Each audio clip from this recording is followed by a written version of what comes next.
Livro A Loja Mágica, por H.G. Wells. Eu já tinha visto várias vezes a loja mágica, à distância. Já tinha passado diante da sua vitrine cheia de objetos curiosos, bolas mágicas, galinhas mágicas, cones coloridos, bonecos de ventríloco, material para mágicas usando cestos, baralhos que pareciam comuns, todo tipo de coisa. Mas nunca me ocorrera entrar ali até que um dia, quase sem aviso, Gip me puxou pelo dedo até aquela vitrine e se comportou de tal forma que não tive escolha senão entrar ali com ele. Eu não lembrava que a loja ficava justamente ali, para falar a verdade. Uma fachada de tamanho modesto em Regent Street, entre uma loja de fotografias e uma loja cheia de pintos recém-saídos das incubadoras. Mas lá estava ela.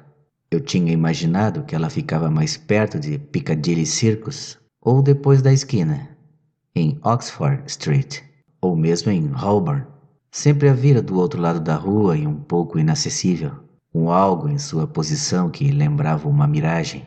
Mas aqui estava ela, agora, sem nenhuma dúvida, e a ponta do dedinho gordo de Gip batia com ruído na vitrine. Se eu fosse rico, disse Gip, apontando para o ovo que desaparece, eu compraria aquele ali para mim. E aquele era o bebê que chora, muito humano. E aquele também. Este último era uma coisa misteriosa e se chamava, de acordo com o cartãozinho pregado sobre a caixa, compre um e deixe seus amigos espantados. Qualquer coisa, explicou Gip, desaparece embaixo de um desses cones. Li isso num livro. E ali, pai, está a moeda que desaparece, só que eles a colocaram com o outro lado para cima, para ninguém perceber como é feito. Gip, bom menino, herdou as boas maneiras de sua mãe e não pediu para entrar na loja, nem me aborreceu em qualquer sentido. Mas, sabem como é? De maneira inconsciente, ele puxava meu dedo na direção da porta e suas intenções eram muito claras. Olha aquilo, disse apontando a garrafa mágica. E se você tivesse uma dessas? Perguntei, e ele me olhou radiante ao ouvir uma pergunta tão promissora. Eu ia mostrá-la a Jessie, respondeu ele, como sempre pensando nos outros. Faltam menos de 100 dias para seu aniversário, Gibbles, falei, pousando minha mão na maçaneta. Gip não respondeu, mas agarrou meu dedo com mais força e assim entramos na loja. Não era uma loja como as outras, era um bazar mágico e toda a desenvoltura que Gip iria assumir se se tratasse de uma simples loja de brinquedos ia fazer-lhe falta agora. Ele deixou a conversação por minha conta. A loja era pequena, estreita, não muito bem iluminada, e os sininhos presos à porta tintinaram novamente sua musiquinha plangente quando ela se fechou às nossas costas. Por alguns instantes ficamos ali sozinhos e pudemos olhar à nossa volta. Havia um tigre de papel machê sobre a tampa de vidro que cobria um balcão não muito alto. Um tigre sério, com olhos bondosos, que agitava a cabeça metodicamente. Havia uma porção de bolas de cristal, uma mão de porcelana segurando cartas de um baralho mágico, um bom estoque de aquários mágicos de variados tamanhos e uma cartola que exibia suas molas internas com pouca modéstia. No chão estavam pousados espelhos mágicos, um que nos reproduzia longos e finos, um que inchava nossas cabeças e sumia com nossas pernas, e um que nos tornava atarracados e gordos como peças do jogo de damas. E enquanto ríamos diante deles, o lojista, suponho, entrou no aposento. De qualquer modo, em certo momento ali estava ele atrás do balcão. Um homem moreno, de aspecto curioso, pele macilenta, com uma orelha maior que a outra e um queixo como o bico de uma bota.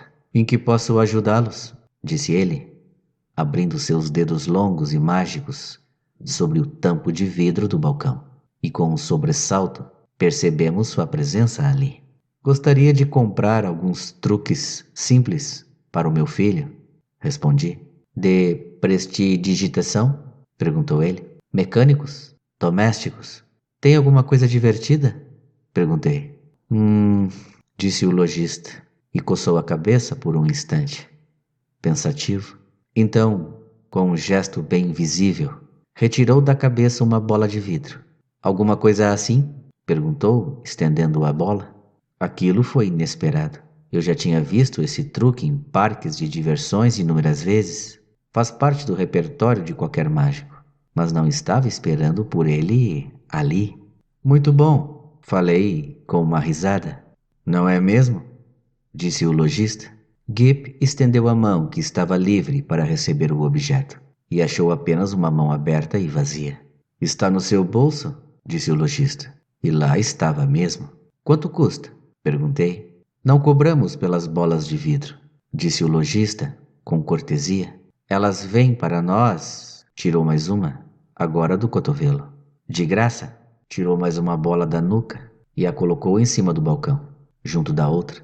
Gip examinou sua bola de vidro com um olhar esperto. Depois observou as duas sobre o balcão e finalmente encarou o lojista, que estava sorrindo. Pode ficar com estas também, disse o lojista. E se não se incomodar, fique com esta, da minha boca. Olha aí. Gip me olhou calado em busca de orientação e com um silêncio profundo, separou para si as 4 bolas, agarrou de novo meu dedo e preparou-se para o prodígio seguinte. É assim que obtemos nosso material mais barato, observou o lojista. Dei aquela risada de quem soube entender a piada. Em vez de ir ao armazém de atacado, falei, claro que fica bem mais em conta. De certa forma, sim, disse o lojista, embora sempre acabemos pagando. Mas não pagamos tão caro quanto as pessoas imaginam.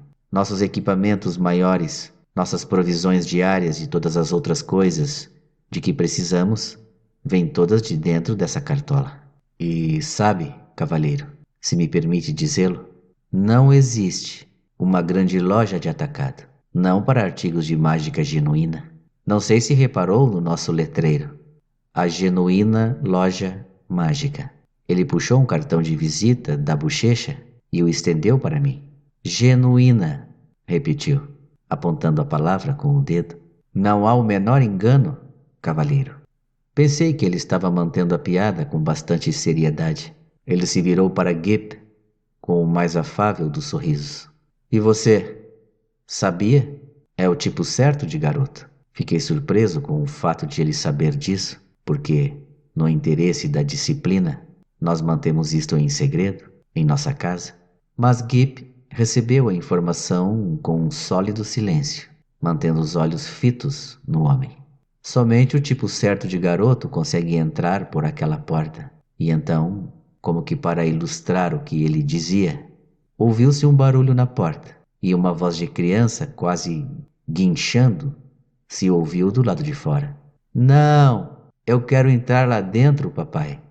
Eu quero entrar lá. Não. E depois, a voz cansada de um pai, cheia de consolos e promessas. Está fechada, Edward, dizia ele. Mas não está, disse eu. Está, senhor, disse o lojista. Sempre está. Para esse tipo de criança. Enquanto ele falava, tive pela vitrine o vislumbre do rosto do menino. Um rosto branco, miúdo, pálido de tanto comer doces e comidas açucaradas, distorcida por maus sentimentos, um pequeno e implacável egoísta, batendo no vidro mágico. Não adianta, senhor, disse o lojista quando eu, com meu impulso instintivo para ajudar, fui na direção da porta. Logo o garoto mimado foi levado para longe, aos berros. Como consegue fazer isso? Perguntei, já mais à vontade. Mágica? Disse o lojista, fazendo um gesto descuidado com a mão. E, presto, faíscas de um fogo multicor brotaram dos seus dedos e sumiram por entre as sombras da loja. Você estava dizendo, falou ele, virando-se para Gip, antes de entrar, que gostaria de ter uma caixinha dos nossos? Compre um e deixe seus amigos espantados? Gip, com um valoroso esforço, respondeu. Sim, está no seu bolso? E, inclinando-se sobre o balcão, ele tinha um corpo extraordinariamente longo. Aquele sujeito incrível produziu o objeto no estilo habitual dos mágicos. Papel, disse ele, e tirou uma folha de papel de embrulho da cartola que exibia suas molas. Barbante, e vejam só, sua boca tornou-se um estojo oco de onde ele começou a puxar um interminável fio de barbante, que cortou com os dentes depois de amarrar o pacote e, ao que me pareceu, engoliu o rolo. Depois ele acendeu uma vela no nariz de um dos bonecos de ventríloco, colocou um dos dedos, que tinha se transformado num bastão de cera de lacrar, na chama e selou o pacote. E há também o ovo que desaparece, lembrou ele, e retirando um exemplar do bolso do meu casaco, fez outro pacote e depois repetiu tudo com o bebê que chora, muito humano. Quando todos os pacotes ficaram prontos, entreguei-os a Gip, que os apertou de encontro ao peito. Ele quase não disse nada, mas seu olhar era eloquente. O modo como apertava os pacotes nos braços era eloquente. Naquele instante ele era um playground de emoções indizíveis. Aquilo, sim, era a mágica verdadeira. Então, com um sobressalto, senti alguma coisa se movendo dentro do meu chapéu. Alguma coisa macia e irrequieta. Ergui-o, e um pombo com as penas eriçadas, um cúmplice, sem dúvida, saltou sobre o balcão e correu a se esconder, pelo que pude ver, dentro de uma caixa de papelão por trás do tigre. Ora, ora, exclamou o lojista, tomando meu chapéu com um gesto hábil. Que pássaro descuidado, e ainda por cima, chocando. Ele balançou meu chapéu e derramou na mão estendida 2 ou 3 ovos, uma bola de gude, um relógio, mais uma meia dúzia das inevitáveis bolinhas de vidro e pedaços de papel amassado, cada vez mais e mais e mais, falando o tempo inteiro de como as pessoas esquecem de limpar os seus chapéus pelo lado de dentro, do mesmo modo como o fazem por fora. Falando com polidez, é claro, mas com certa determinação pessoal. Todo tipo de coisa se acumula, cavalheiro. Não no seu caso particular, é claro, mas quase todo cliente. Incrível as coisas que conduzem consigo. Um monte de papel amassado acumulava-se e erguia-se em cima do balcão, até que ele ficou praticamente oculto, menos sua voz, que prosseguia. Nenhum de nós sabe na verdade o que se oculta por trás de nossa aparência de seres humanos, cavalheiro. Será que não somos mais do que fachadas limpas, sepulcros caiados por fora? Sua voz parou, exatamente como quando a gente alveja o gramofone de um vizinho com um tijolo e boa pontaria. O mesmo silêncio instantâneo e o roçagar do papel se interrompeu, e tudo ficou muito calmo. Ainda precisa do meu chapéu? Perguntei, após um intervalo. Não houve resposta. Olhei para Gip, e Gip olhou para mim. E ali estavam nossas imagens distorcidas nos espelhos mágicos, com uma aparência muito esquisita e grave e quieta. Acho que vamos embora agora, falei. Pode me dizer quanto foi? E depois de uma pausa, num tom mais alto, quero a conta, por favor. E também o meu chapéu. Pensei ter ouvido um fungado por trás da pilha de papel amassado. Vamos olhar atrás do balcão, Gip, falei. Ele está brincando conosco. Conduzi Gip e demos uma volta em torno do tigre, que ainda agitava a cabeça. E quem acha que estava atrás do balcão? Ninguém. Somente meu chapéu caído no chão e um coelho de longas orelhas. O típico coelhinho dos mágicos, perdido em meditação e com uma aparência tão amarfanhada e boba como só os coelhos de mágico têm. Recuperei meu chapéu e o coelho se afastou dando pulinhos. Pai, disse Gip, com um sussurro culpado. O que é, Gip? Eu gosto desta loja, pai. Eu também deveria estar gostando. Pensei comigo mesmo. Se este balcão não tivesse se alongado até barrar o nosso acesso à porta de saída, mas não chamei a atenção de Gip para esse detalhe. Coelhinho, coelhinho, disse ele, estendendo a mão para o coelho, que passou por nós pulando. Coelhinho, faça uma mágica para Gip. Seus olhos acompanharam o bichinho enquanto este se esgueirava através de uma porta, cuja existência eu, com toda certeza, não tinha percebido até então. Essa porta abriu-se, e através dela avistei o homem, que tinha uma orelha maior que a outra. Continuava sorrindo. Seu olhar, ao cruzar com o meu, tinha uma expressão divertida, mas com um quê de desafio.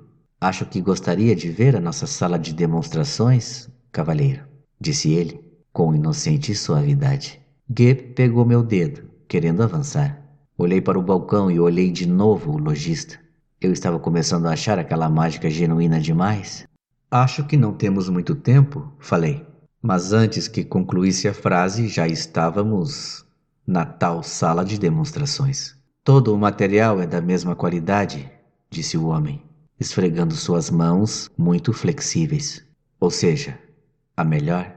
Não existe nada aqui que não seja de mágica genuína, com todas as garantias, se me der licença. Ele estendeu a mão e puxou alguma coisa agarrada à manga do meu casaco, e vi que era um pequeno diabinho vermelho que se contorcia, pendurado pela cauda. A criaturinha mexia-se sem parar, tentando morder sua mão, mas ele logo o atirou para trás de um balcão afastado. Claro que aquilo não passava de um bonequinho de borracha, mas, por um instante, e o gesto dele foi exatamente o de quem pega a contragosto algum bichinho repulsivo e que morde. Olhei para Gip, mas Gip estava com o olhar pregado num cavalinho mágico. Alegrei-me por ele não ter visto aquela coisa. Veja só, falei em voz baixa, indicando Gip e depois o diabinho vermelho com o olhar. Vocês não têm muitas dessas coisas por aqui, não? Não, não é nosso. Provavelmente entrou aqui com o senhor, disse o lojista, também em voz baixa, e com um sorriso mais desconcertante do que nunca. É espantosa a quantidade de coisas que conduzimos conosco sem perceber. E virando-se para Gip, e então, algo lhe interessou? Muitas coisas ali tinham interessado Gip. Ele virou-se para o comerciante com uma mistura de confidencialidade e respeito.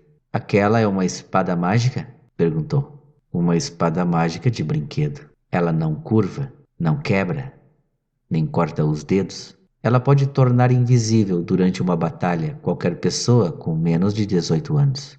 O preço vai de meia coroa até 7 coroas e 6 pence, de acordo com o tamanho. Aquelas panóplias são artigos para cavaleiros andantes muito jovens e são muito úteis. Escudo de segurança, sandálias de velocidade, elmo de invisibilidade.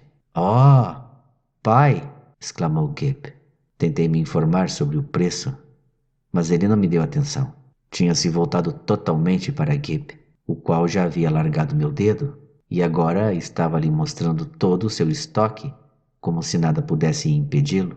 Daí a pouco, percebi, com alguma desconfiança e uma ponta de ciúme, que Gip estava segurando o dedo daquele sujeito do modo como geralmente segura o meu.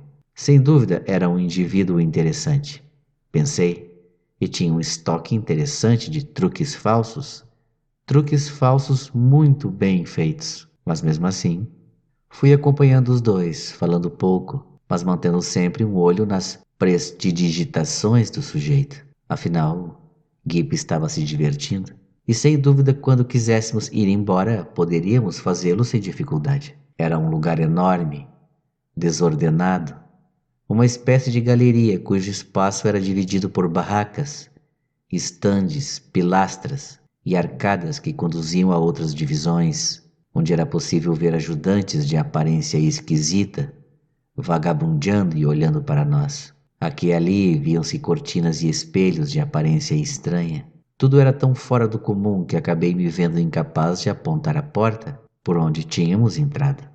O lojista mostrou a Gip trens mágicos que se moviam sem usar vapor ou mecanismos de relojoaria, bastando ligar o sinal, e algumas caixas muito valiosas de soldadinhos que começavam a se movimentar assim que se erguia a tampa da caixa, e alguém dizia: bem, não tenho um ouvido muito bom. E era um som que parecia um trava-línguas.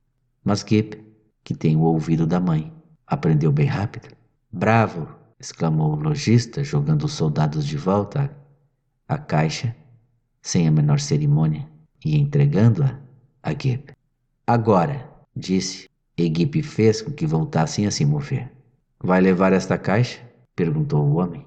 Sim, vamos levar, a menos que você cobre o preço total. Nesse caso, vou precisar da ajuda de algum magnata. Deus meu, não! Exclamou o lojista, voltando a guardar os soldadinhos e fechando a tampa. Ele agitou a caixa no ar, e ali estava ela, envolta em papel pardo, amarrada, e com o nome e o endereço completos de Gibb. O homem riu ao ver o meu espanto. Esta é a mágica genuína, disse. A coisa de verdade. É genuína demais para o meu gosto, falei novamente. Depois ele se dedicou a mostrar outros truques a Gibb. Truques bizarros e feitos de um modo mais bizarro ainda. Ele explicava o método, revirava os objetos, e lá estava o meu garoto, abanando com firmeza a cabecinha, com um ar de entendedor. Eu não lhe dei a atenção que deveria dar. O lojista mágico dizia, Hey, presto! E eu escutava sua voz de menino ecoando, Hey, presto! Mas minha atenção estava voltada para outras coisas. Eu começava a ter uma percepção mais clara do quanto aquele lugar era bizarro. Ele era, para falar a verdade, impregnado por uma impressão tremenda de bizarrice. Havia algo de bizarro em sua própria aparência, no teto, no piso, nas cadeiras distribuídas ao acaso. Eu tinha a sensação esquisita de que quando não estava olhando diretamente para aquelas coisas, elas mudavam, moviam-se, ficavam silenciosamente brincando de esconder as minhas costas. E a cornídea era adornada por uma guirlanda de máscaras que eram muito mais expressivas do que era possível a uma máscara de gesso.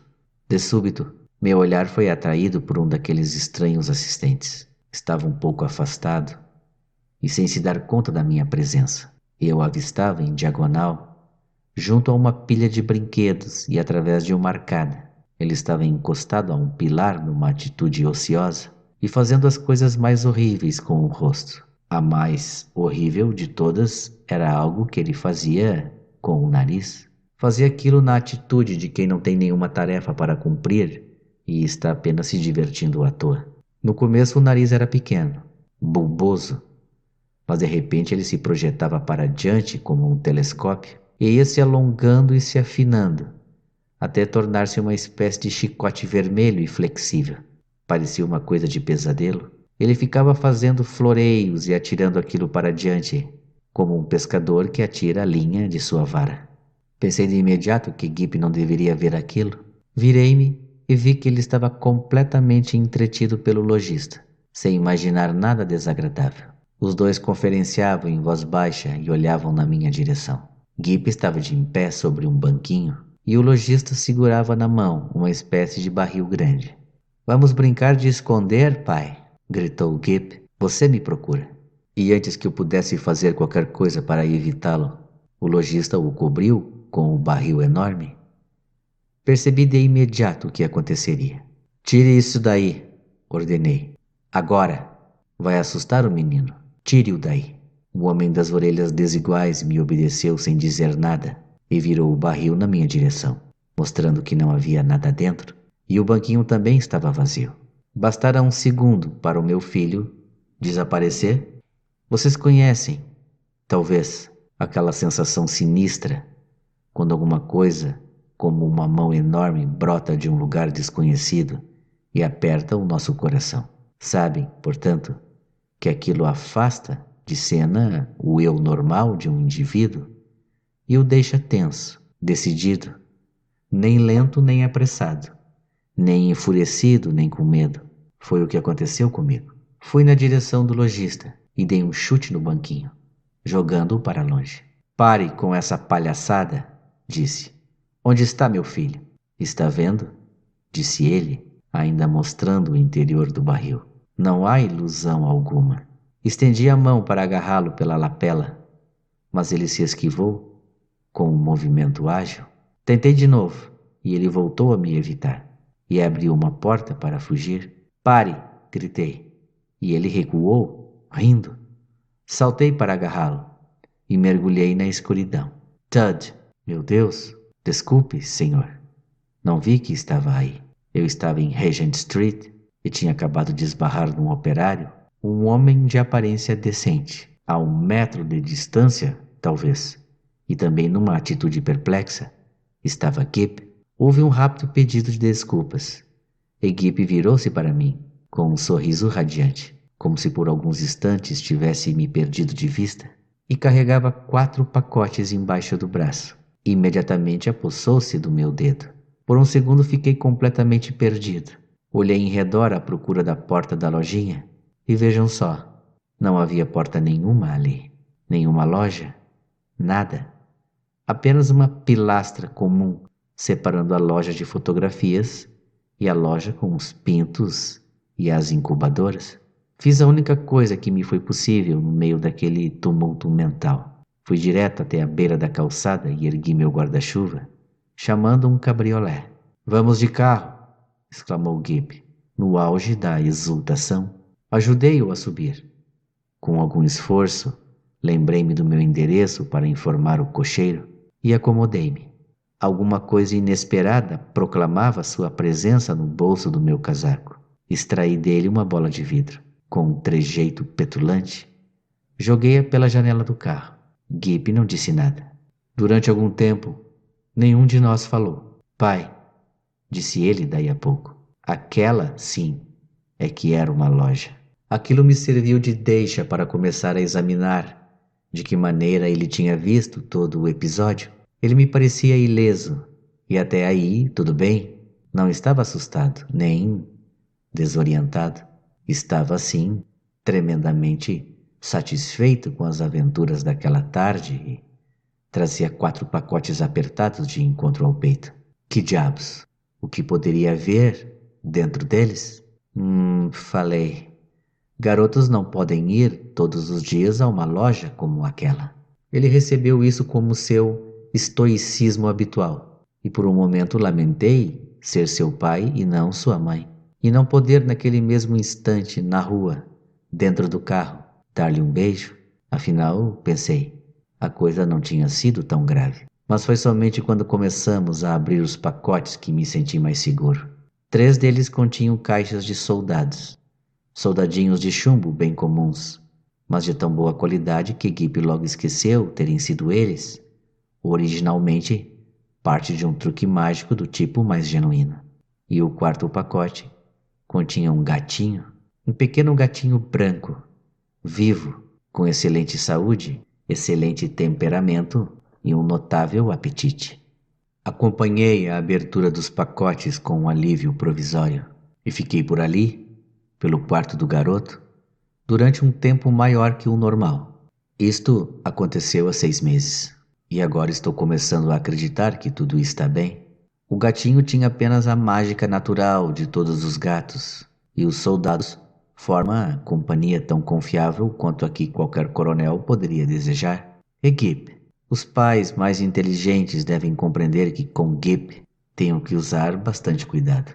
O máximo que consegui, certo dia, foi isto. Falei, não gostaria que seus soldados ficassem vivos, Gibb, e pudessem marchar sozinhos? Os meus fazem isso, disse ele. Basta que eu diga uma palavra que sei, antes de abrir a caixa. E então eles marcham sozinhos por aí? Ah, claro, pai. Eu não ia gostar se não fosse assim. Não externei nenhuma surpresa inadequada. E desde então, já por 1 ou 2 vezes me aproximei dele, sem avisar, enquanto brincava com os soldadinhos, mas não os vi se comportar magicamente. É tão difícil perceber. Há também a questão financeira. Tenho o hábito incurável de pagar minhas contas. Tenho percorrido Regent Street, de cima a baixo, várias vezes, procurando a loja. Estou inclinado a considerar que, da minha parte, minha obrigação está cumprida. E já que o nome e o endereço de Gibb são conhecidos, posso deixar que essas pessoas, sejam elas quem forem, nos enviem a conta de acordo com a sua conveniência. Bem, pessoal, chegamos assim ao final do conto. Como eu já disse antes e repito, estarei postando contos mais seguidos, até porque estou em andamento com a Montanha Mágica, né? E que, diga-se de passagem, é um livro bastante grande, então vai levar um certo tempo. Mas com certeza irei cumprir esse objetivo. Ok? Enfim, espero que tenham gostado. Comentem, se inscrevam, curtam e até um próximo áudio. Um abraço a todos e fiquem com Deus.